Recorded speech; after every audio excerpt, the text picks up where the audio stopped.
crisis. Ya vendrá el momento para las declaraciones políticas y para que la población valore las declaraciones de cada uno, pero más que las declaraciones, la actuación.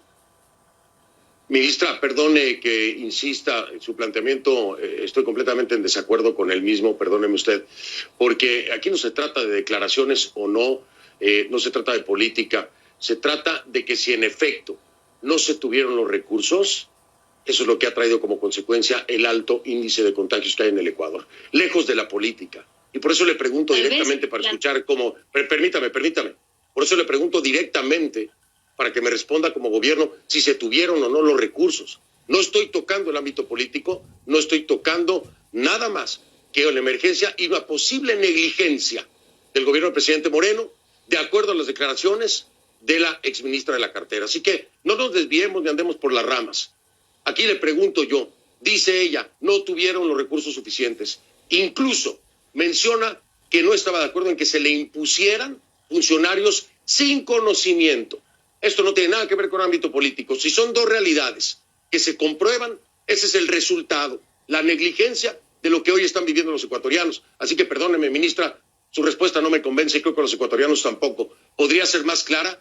¿Hubo o no los recursos? ¿Y hay o no imposición de funcionarios que no tienen conocimiento del tema? Mire, probablemente usted puede insistir sobre este tema y concentrarse en las declaraciones porque ese es su trabajo. El nuestro es enfrentar la crisis y es tomar decisiones. Y quiero comentarle con montos el tema al que se ha referido, que es el tema de la inversión en salud.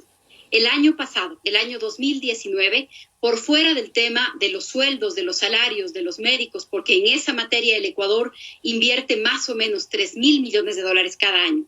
Por fuera de eso, las inversiones del Plan Anual de Inversiones ejecutadas entre enero y febrero del año 2019 alcanzaron 90 millones de dólares. En el año 2020, ese mismo rubro, esa misma partida presupuestaria, significó 135 millones de dólares en números cerrados, aproximadamente.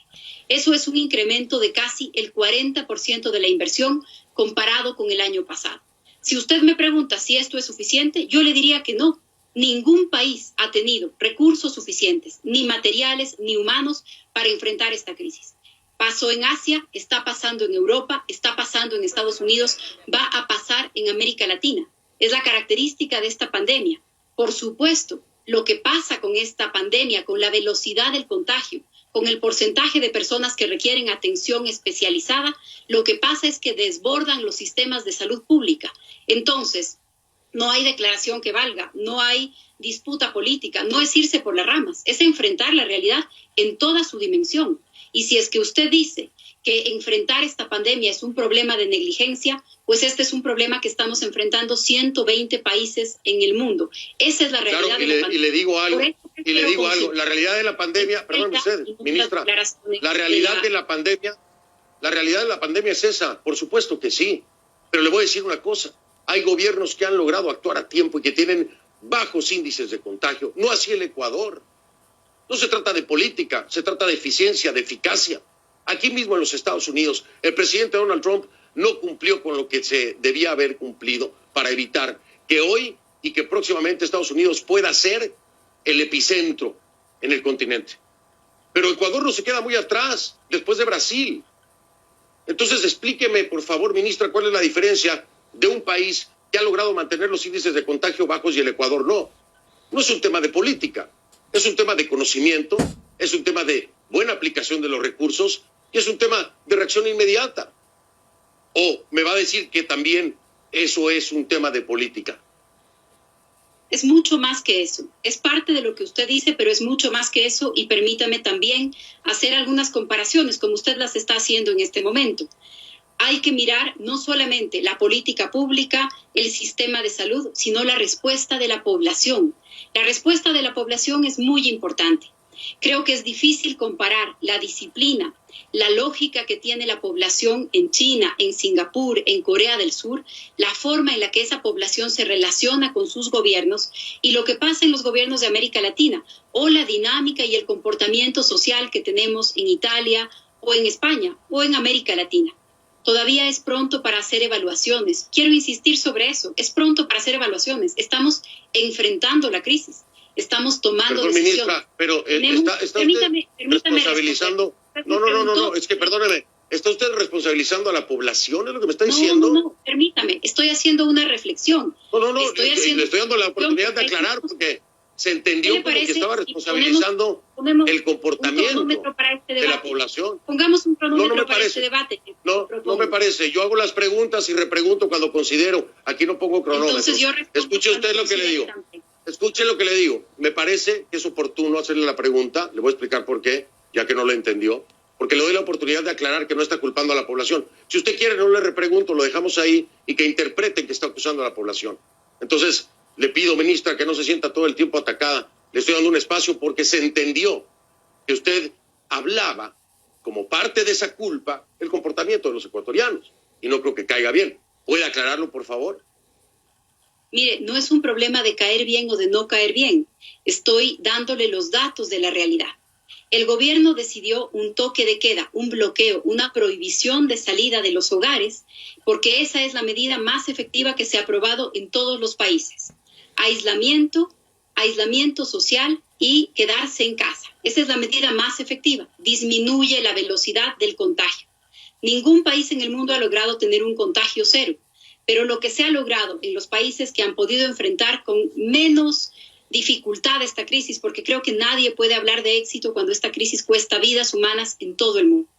Pero en donde mejor se ha podido enfrentar esta crisis es en donde se logra disminuir la velocidad del contagio para que el sistema de salud pueda responder. ¿Cómo lo ha procurado hacer el Ecuador? Con un mecanismo de aislamiento y de distancia. Eso es lo que hemos estado implementando desde hace más o menos 12 días, con medidas graduales según la necesidad y también con medidas diferenciadas según la realidad de cada provincia.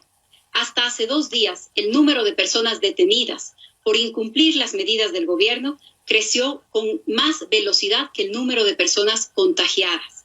Por eso de ninguna manera me refiero a un prejuicio o a un culpar a alguien, porque además no se trata de culpar a nadie. Nadie contrae una enfermedad o se pone en riesgo queriendo hacerlo a propósito. Pero claro que se puede identificar cuál es el comportamiento de una población o cuál es el comportamiento de una sociedad, y le estoy dando de nuevo un dato concreto. De acuerdo, estoy completamente de acuerdo con usted, ministra, y de hecho, en este programa he llamado la atención a toda la gente irresponsable y absurda que no entiende que debe colaborar porque estamos todos montados en el mismo paquete, y si no todos nos ayudamos, todos nos hundimos. Eso es claro. Pero aún no acabo de entender cómo es que el Ecuador tiene más de 1.200 casos por debajo de Brasil. Si me ha dicho lo que me ha dicho, hay recursos, me ha dicho que las cosas se han hecho bien, ¿a qué atribuye entonces usted que se esté en segundo lugar prácticamente en Latinoamérica en cuanto a contagios? Explíqueme, por favor, para entenderlo. ¿Cuáles son los factores que han llevado al Ecuador a esto? Como le digo, todavía es muy temprano para hacer valoraciones, para hacer evaluaciones.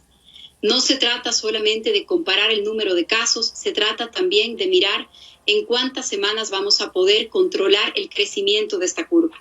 Tomamos medidas hace varias semanas, empezamos con las primeras medidas. Las de aislamiento cumplen ya más de una semana y esperamos ver algunos resultados en los próximos días. Los resultados no van a hacer parar los contagios. China llegó a contagio cero, a su primer día de contagio cero, si no me equivoco, en la jornada 54 o 56, después del bloqueo total. Entonces, no podemos a 10, a 12, a 14 o a 7 días, porque los países de América Latina tenemos diferentes días de que haya empezado el contagio en nuestros países. Por supuesto, pero tampoco se puede hacer una comparación con China cuando el epicentro fue Wuhan. Es decir, la cantidad de infectados en China era impresionantemente mayor, no hay punto de comparación, vaya. Vamos a entenderlo, hay que decirlo bien. Entonces se llegó al contagio cero en el 54, obviamente, pero con el volumen de contagios, también, ministra, nos salimos de contexto. Déjeme avanzar en otro tema que está preocupando a la población, es el tema de los cuerpos. Desgraciadamente se están llorando a muchos ecuatorianos y este tema también es delicado en cuanto a contagio. ¿Qué se está haciendo con los cuerpos? De acuerdo a la información, deberían de cremarse. Están logrando acordar con empresas privadas para hacer esto. La gente tiene que pagar por estos servicios, o el gobierno está tomando esa responsabilidad. Primero, en mi respuesta anterior, yo no me refería al número de personas contagiadas, sino al tiempo en el que se logra llevar a cero el contagio y a las medidas radicales que eso impone. ¿Toma más tiempo de acuerdo al número de personas?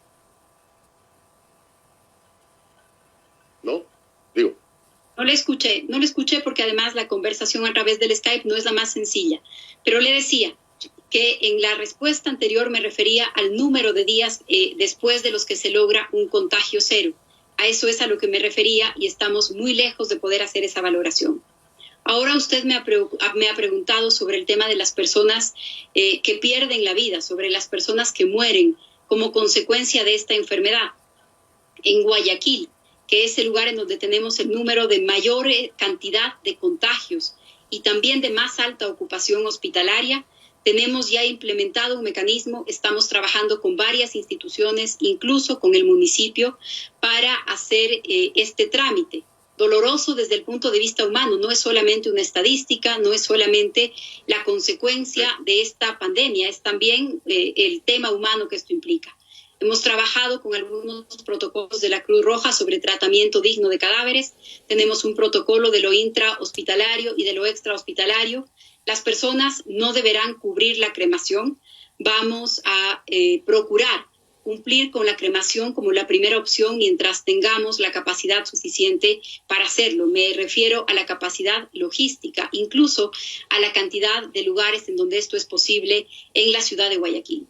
Hay otras provincias en donde no existen crematorios, hay protocolos diferentes para esto y tienen que ver con los temas de salud, de salubridad y también con este tema humano que le he comentado, porque además quien muere por una enfermedad relacionada o como consecuencia del coronavirus, lo más probable es que sus seres cercanos y que su familia también estén en aislamiento. Eso dificulta todas las gestiones y el duelo que implica una muerte en nuestros países. Así que tenemos unos protocolos para el tratamiento médico y también para el tratamiento digno de estos casos. No será un tema sencillo, no lo ha sido en ninguno de los países, lamentablemente. Así es, no lo será en ningún momento. Gracias, ministra María Paula Romo. Felicidades por la aplicación que han lanzado. Ojalá sirva y marque una diferencia. Me tengo que despedir, tengo otro invitado porque en toda Latinoamérica hay repercusiones en diferentes ámbitos. María Paula Romo, ministra de Gobierno del Ecuador, en vivo desde Quito, me acompañó. Gracias, ministra, buenas noches.